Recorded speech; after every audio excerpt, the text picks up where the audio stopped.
उपमुख्यमंत्री अजित पवार यांच्या विरोधात सोलापुरात प्रहार संघटना आक्रमक झाली आहे। अजित पवारांच्या बॅनरवर टोमॅटो फेकून रोष व्यक्त करण्यात आलाय।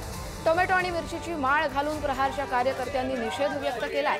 बच्चू कडू यांच्या पोस्टरला कार्यकर्त्यांकडून दुग्धाभिषेक देखील घालण्यात आला। शेतकऱ्यांच्या शेतमालाला हमीभाव देण्याची मागणी यावेळी प्रहारच्या कार्यकर्त्यांनी केली।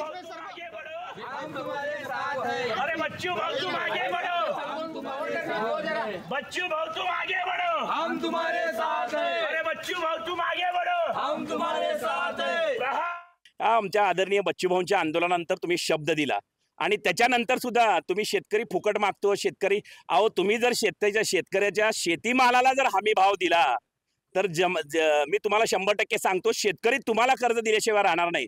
जेणेकरून वेळोवेळी कुठेतरी धरणात मुतावं लागल, कुठेतरी शेतकऱ्याची नेहमी अवहेलना करायची, शेतकऱ्यांची चेष्टा करायची। तुम्ही सुद्धा एक शेतकरी आहेत, त्याच्यामुळं आज अजितदादांचा इथं बॅनर लावला आणि बॅनरला टमाटे मारला। आमच्या शेतमालाला हमी भाव द्या आणि दुसरीकडे आदरणीय बच्चूभाऊंच्या फोटोला दुग्ध अभिषेक केला।